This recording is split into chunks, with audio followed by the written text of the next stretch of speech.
Call the Dickinson County regular meeting to order. Please stand. June 13th, 2024. Stand, flag salute. I pledge allegiance to the flag of the United States of America and to the republic for which it stands, one nation, under God, indivisible, with liberty and justice for all.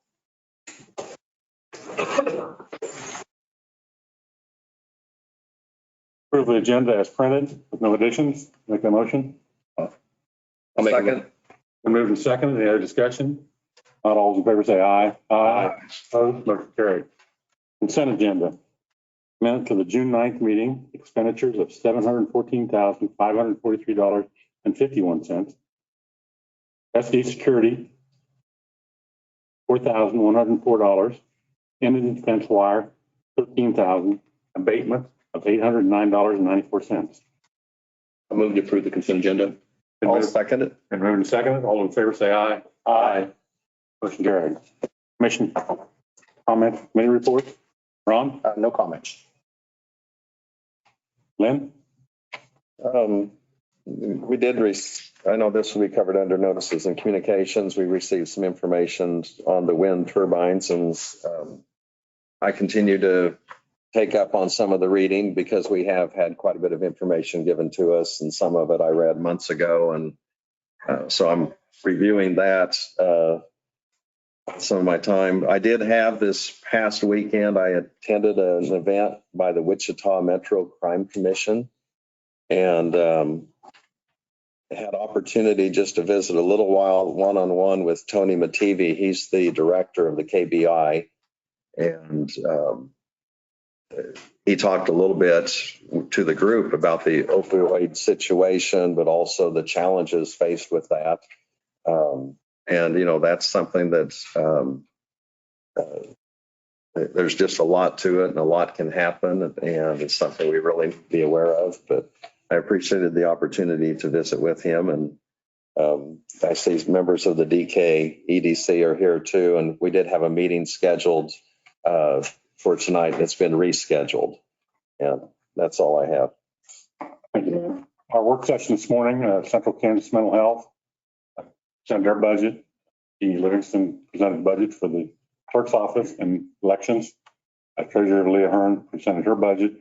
For Central Kansas, Flint Hills on Aging, their deputy director, Kristen Panistine, and Honestine presented their budget.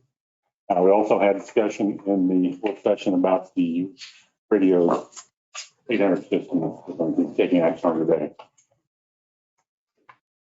Presentations and additions and other public comments. Declaring June as Elder Abuse Awareness Month.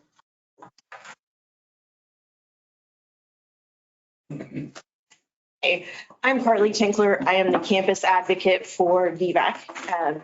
We not only serve Saline County, we also serve Dickinson County, and we are asking for June to be known as Elder Abuse Awareness Month. Whereas, according to the National Council on Aging, 1 in 10 seniors in America experiences mistreatment or abuse, including domestic and sexual violence, financial exploitation, and neglect. And whereas abusers of older adults are both men and women, and are usually family members, caregivers, healthcare workers, or other trusted individuals. And due to the shame, fear, and other barriers elders face in reporting abuse, only a limited number of victims are able to get the help that they need. And whereas elders throughout the United States lose an estimated $2.9 billion or more annually due to elder financial abuse, and $28.3 billion annually due to financial exploitation, such as the illegal taking, misuse, or concealment of funds, property, or assets of a senior's for another benefit. And whereas too often elder abuse threatens the livelihoods of our older individuals, erodes their extraordinary potential, and increases the risk of death by 300% compared to seniors who have not been mistreated. And whereas Dickinson County's vulnerable and older adults of all social, economic, racial, and ethnic backgrounds may be targets of abuse, neglect, or exploitation, which can occur in families, long-term care communities, and medical settings. And whereas we all have a responsibility to support the safety, welfare, and dignity of vulnerable and older adults and must work toward ending elder abuse by assisting victims in accessing the information and supportive services that they need, creating better and more resources for older adults in need, instituting effective intervention and prevention policies, and engaging in discussion with family members and peers to promote awareness and prevention of the quiet epidemic of elder abuse. So, like I said, we're asking if you will proclaim June 2024 as Elder Abuse Awareness Month in Dickinson County. I would move that we approve that proclamation for June as Elder Abuse Awareness Month. I'll second it. Been moved and seconded. Any other discussion? You might highlight some of the stuff that you do. Awesome. Okay. So I know that our Elder Abuse Coordinator has quite a few events going this month. She is in a lot of different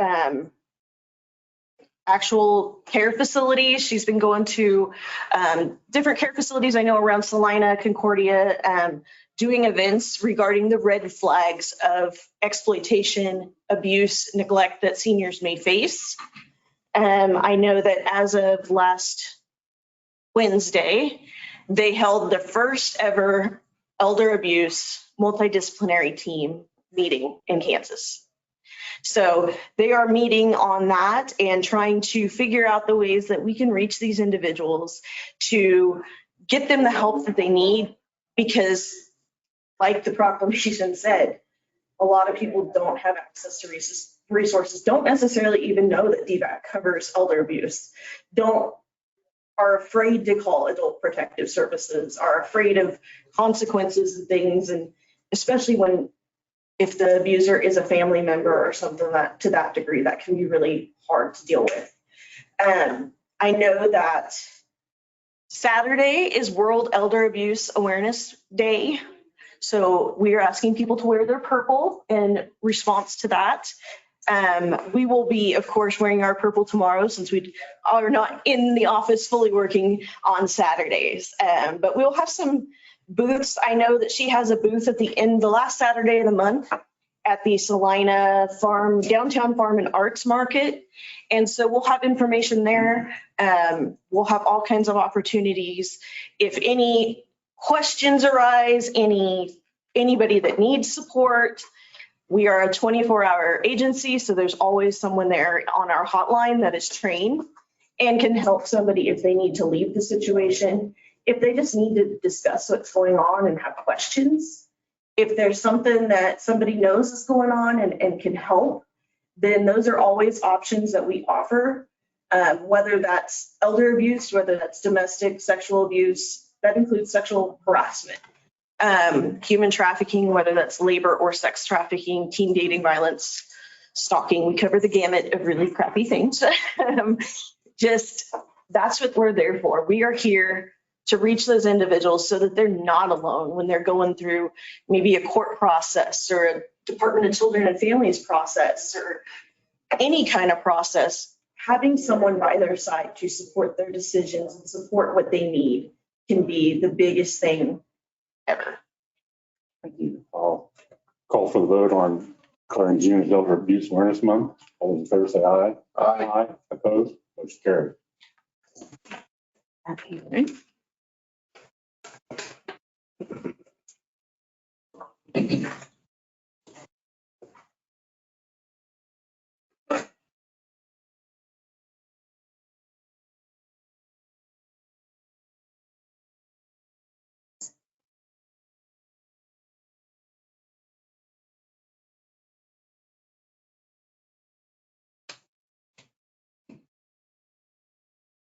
Lisa, recognizing Ellen Whitworth for passing her IAAO 101 fundamentals of real estate appraisal, property appraisal.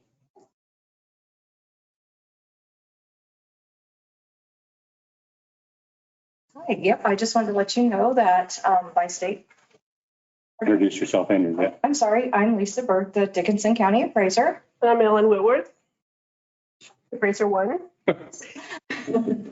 So I just wanted to let you guys know that Ellen passed her 101 course with IAAO. State standards are that you have to have a couple of classes before you can perform certain duties in our office. And so this is one of the two of them. And so this will be a wonderful part of the office where she will be able to set values, provided she, which I know she will, do great on her second one. That's in 2 weeks. Yes. I do 1 or 2 in 2 weeks.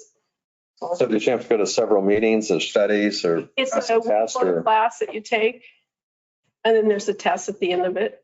So 101, and talked a lot about economics and how you can appraise property individually and compare properties against each other so that there's a fair value for all of them. So, and then the 102 mostly talks about income approach as a way of evaluating properties. So. Do you have any other questions for Ellen? Yeah. Are there others in our department that have that classification or? Yes, typically, IWO 1 and 2 are two classes that any new employee takes in their first year of employment. That actually, like I said, enables them to be able to set a value for the county. So they really by statute cannot set values until they have had certain classes. And these are two of them that she will be taking. So she'll have those out of the way before November, and that is when we start the final review process. So she'll be able to assist. Hey.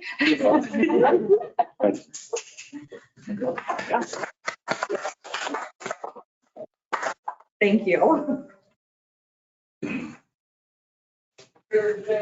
Other public comment on issues that aren't on the agenda? Anybody online? I'm not seeing anybody with their hand raised.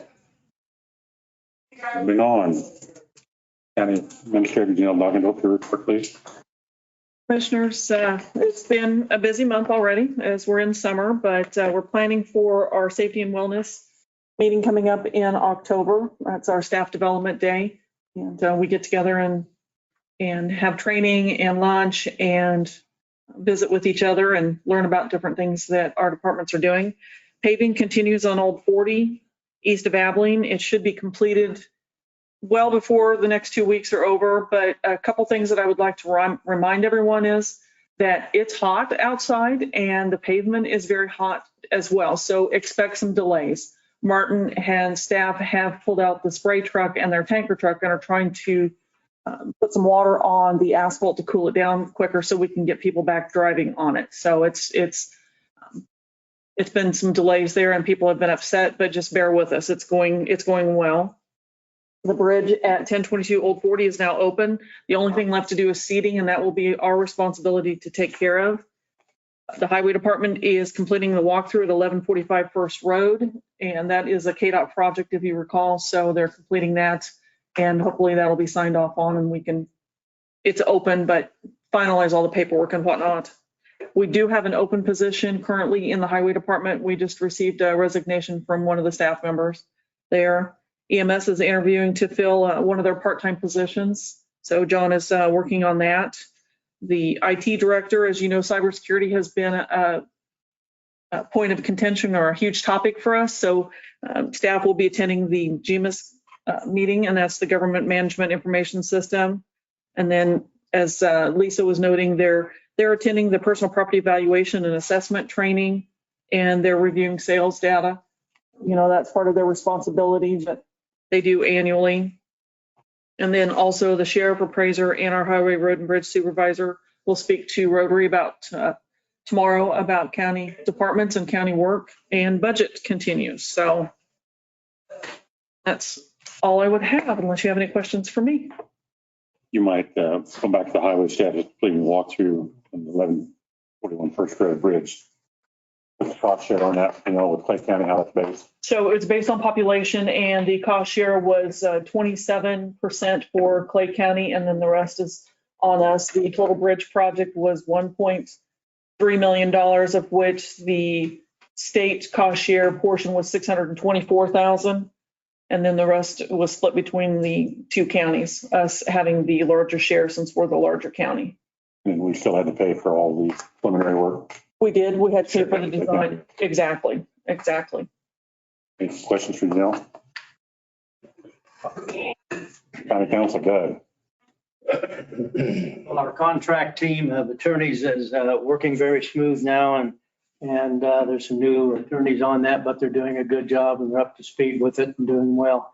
Our recovery, court recovery team on the drug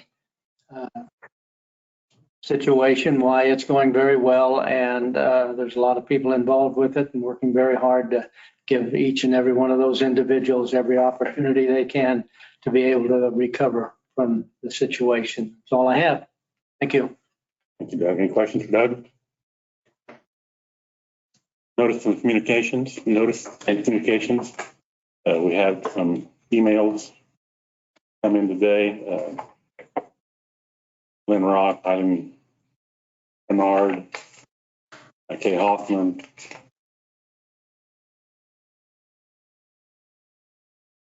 Born against the wind turbines and stuff. I'll give these to Janelle. She got a copy of them.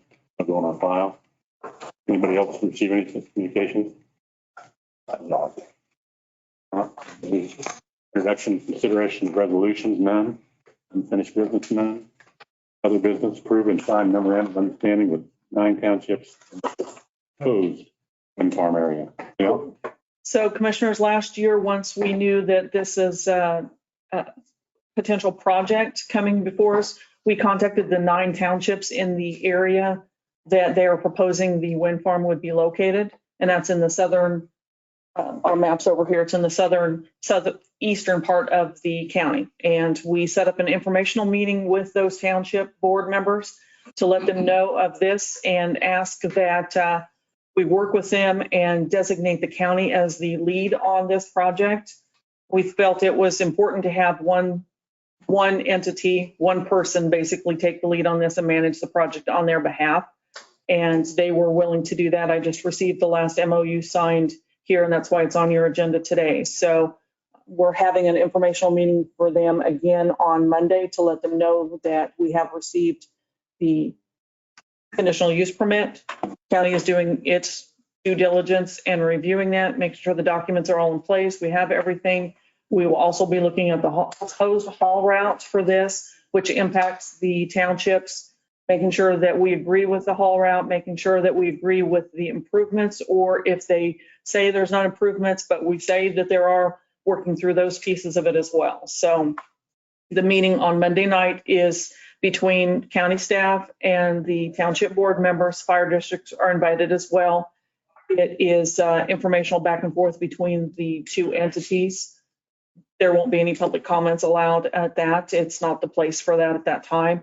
A public hearing will be scheduled once we have gotten through all of the documentation and the county's done their due diligence for our policy and procedures and make sure we're ready to go. So notices will be sent out. It'll be posted on the website. So as we're planning on moving forward with this, if PBC so chooses, and then it's up to you. So this would keep one township of having, you might say, one set of rules of this is what we want as far as gravel or road restoration or identifying routes. So it just doesn't, so there's a little bit more uniformity, but with the townships, what is their, if they want to express something, this doesn't lock them out to They contact Mark. you and, or Martin and say, Right. we have a concern, or is this overlooked or identified as a?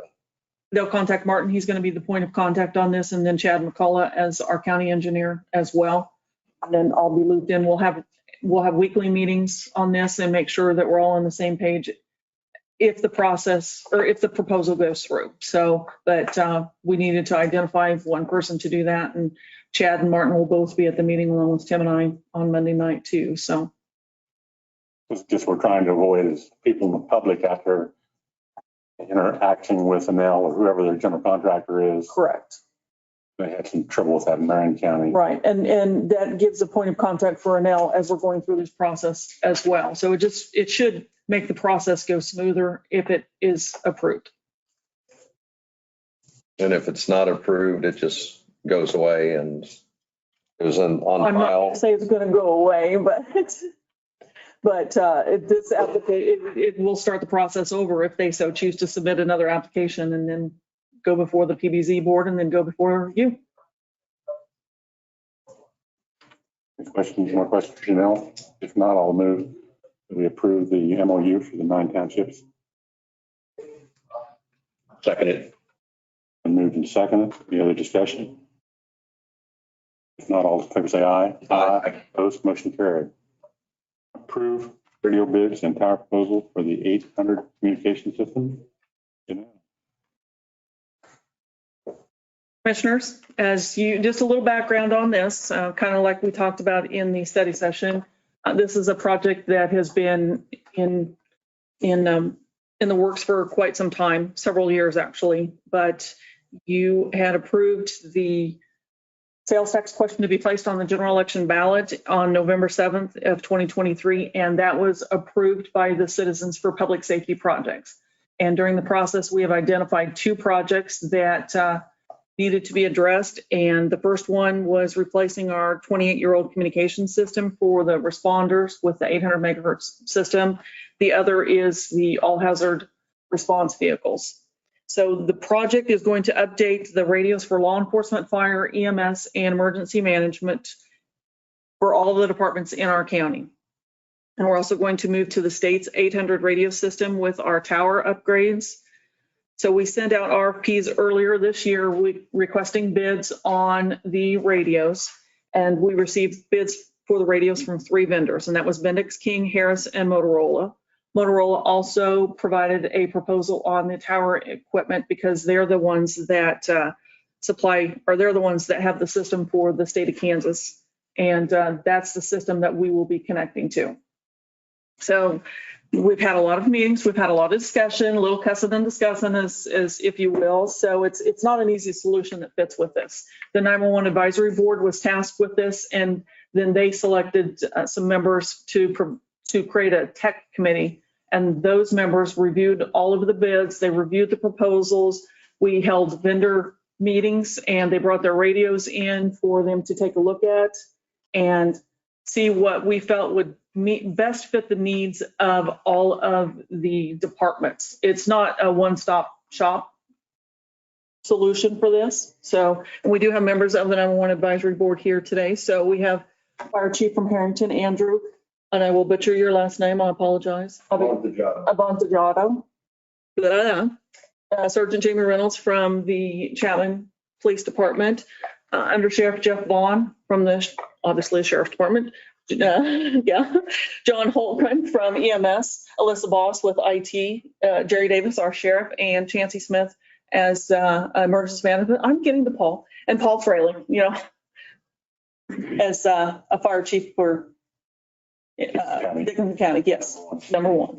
We covered this in the work study session, but just for review or benefit of the public, do you want to go through some of the funding mechanism for this? Because it's a huge project financially also as far as budget is concerned. Absolutely it is. So as you know, the sales tax question was passed and we were projecting that we'll generate about $690,000 annually to pay for the cost. The county has also for the last 2 years been putting money aside in our budget for the communications project and then also for response vehicles. Our hope with this was that the sales tax would be able to cover that. It's a 5-year sales tax with the option of going out and presenting it again with an election and having the citizens approve it if they so choose. So the project is going to cost us, I'll just review the totals here. So the project is going to cost us over $4 million with the radios, with the towers, and the warranty.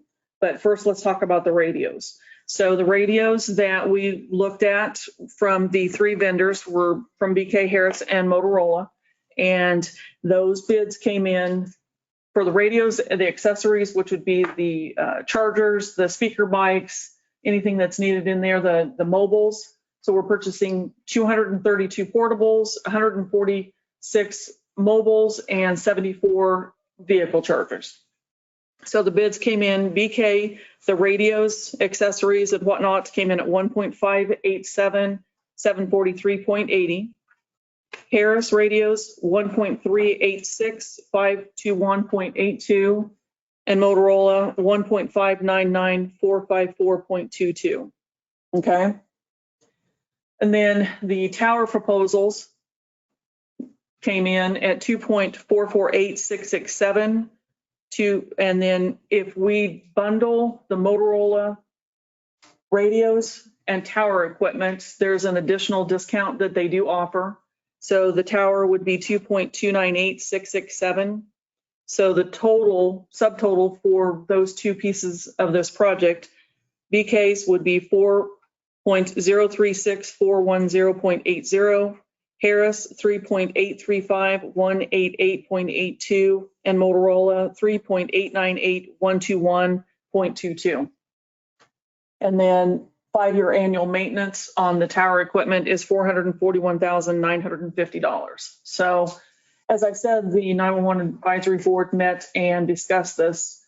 The recommendation that the 911 advisory board came up with or moved and is recommending to you is to go with the Motorola bid and proposal, the radios and the tower equipment. They feel like in the long term, having one vendor for all pieces of the project makes the most sense. And then long term financially makes the most sense to go with one vendor. So if you have questions for the board members, I'm sure they'd be happy to answer anything that you might ask, or the vendors would have questions are here as well. So one on the warranty, the 5-year warranty, it says tower warranty, but is that the equipment or is it the tower? it's the equipment that goes on the tower.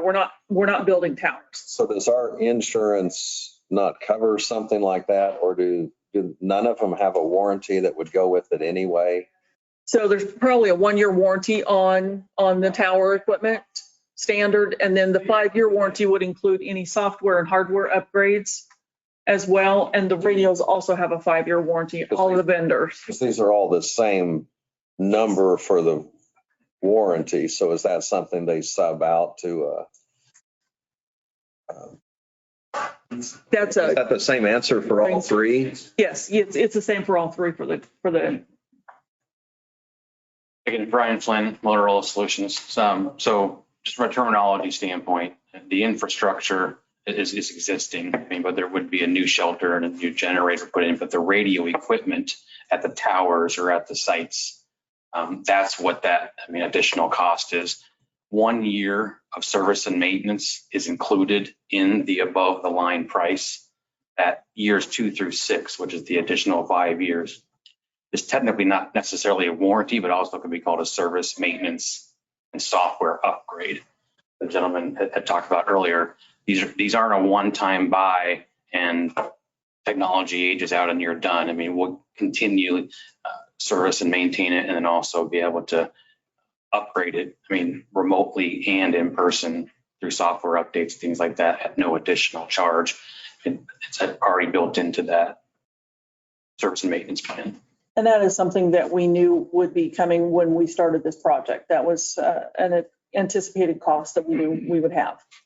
Sure. Would we pay, is something like that paid up front, or do we just have it in the budget and pay 85 some thousand a year or whatever? Exactly. Yes. So. And that's what's built into the proposal. So we could push that out of the immediate cost as far as, it's there. Right. Or does that, maybe that's more of a Marcus issue on financially, maybe it's. That's going to be part, but it does appear that that's something that we would be able to pay, as those years progress. Like you said, the first year is included already. So you're just looking at year 2 through 6. So some of those specific details, I guess I was still waiting on, once a decision was made, to make sure that we can lock down some of those things on the warranties and when we have to pay it, if we have to pay the full 5 years up front. But I was assuming that would be a portion that would kind of be paid annually, which the annual breakdown is closer to $82,000 to $85,000 a year. And keep in mind, after that 6th year, it's going to be something you're going to want to renew after that point, because that updates aren't going to stop. That'll continue after that. It'll just be a new negotiated price, I would figure.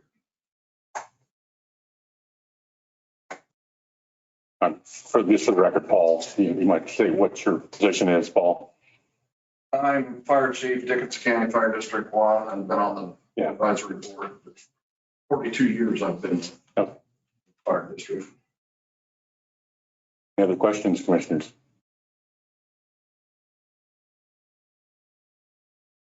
So, what type of warranty as far as with the radios, is that? 5-year warranty with the Is radio. that included in that tower 5-year? Is that, so, Radios are separate from tower. okay, 5-year warranty on the radios. All of the vendors are providing a 5-year warranty on the radios. okay. So that was included in the radio price. And if I'm correct, so when we provide the radios to the fire departments and that becomes their property then? Yes, it does. Take responsibility for it. Right. We're looking at providing the base Yeah. radio and equipment, and then if they wish something further, that is Upgrade it. on them. I assume that. So these are kind of what boilerplate type contracts or warranties. Do we have someone review those, or is that? Doug has reviewed them. I have reviewed them. Marcus has reviewed them. Yes. Okay.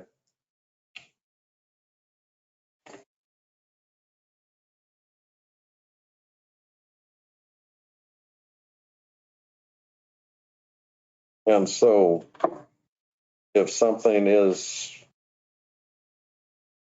turned over to a fire department, for example, or law enforcement somewhere, and they need additional equipment, or they lose that equipment, or, I mean, something happens, then that's going to be their responsibility as far as replacements and maintaining reasonable care of that.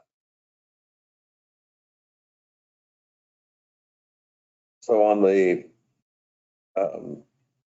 financial piece, because we would not have enough from the sales tax, and plus the sales tax is being collected. So what type of steps do we take as far as leasing or financing some of this as we go? We'll be looking at lease purchase options. So once this was approved, we'll be sending out a request for proposals for lease purchase options with local lenders in the area. And so there will be some interest involved in that as well. But that way we'll be able to pay that down with the sales tax as it's collected each year. And we'll expect to see our first actual collection, because it started in April and there's a delay of 60 days after the first month that a sales tax is collected before we actually receive that. So we should be receiving our first collection from the sales tax in July. Yeah, and if there was money at one time, Senator Clays had said there was an opportunity for money and gave us kind of a pathway for it, but that has not come about, and no guarantee that it will. No guarantee. Craig mentioned that, and not to count on that money until we actually see it. Exactly. And what that was monies in the Build Back Kansas program where they received federal funding, and we could apply for the federal matching piece of any federal grant that we applied for. So we have been awarded that, but we also have to apply on the federal side. And that grant doesn't open back up until it's either the end of this year or beginning of next year. Then they would help us fund that piece of it if we so choose. And then we're still pursuing other grants. And in fact, I've got applications to Senator Moran's office for appropriations as well. So we will continue to look for ways to offset these costs and not maybe help with the sales tax dollars in other ways on the all hazard response vehicles if we can pay for the radios here. And not maybe have to extend the sales tax question. And that's what I was kind of interested in, that it would give opportunity for an early payoff. Mm-hmm. If that money if we do receive it. Correct. But if we don't, we still have a revenue source that. way to get there. Correct.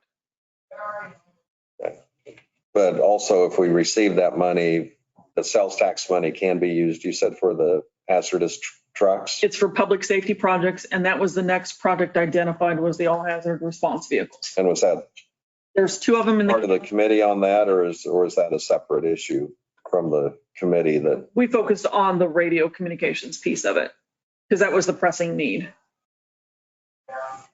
Okay. I just wanted to clarify that just. Thank you, Lynn.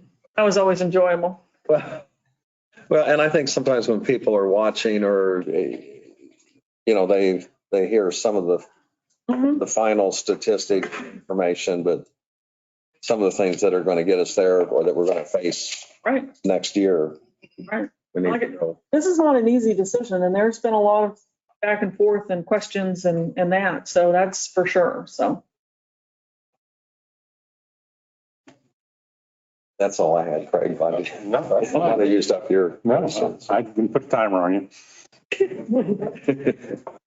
So do we have a motion to all the recommendation of the 911 committee? I'll make that motion. I'll second it. And just clarification, the recommendation was for Motorola for $434,340,71.22. That would be for everything. That'd be for everyone. that includes the warranty. Correct. Any other discussion? If not, all those in favor say aye. Aye. Opposed? Motion carried. Any other things come before the commission today, Dion? That's nothing else that's on the agenda. Future meeting and agenda items, the Township Fire Department informational meeting, proposed wind farm project, June 17th at 2024 and 6 p.m. And this is proposed wind farm. Nothing's been decided yet. And then commission will tour the Juvenile Detention Center, June 27th, 2024 at 1 p.m. in Denver City. So entertain a motion to adjourn. So moved. I'll second it. Moved and second. All in favor say aye. Aye. Opposed, motion carried. Stand adjourned.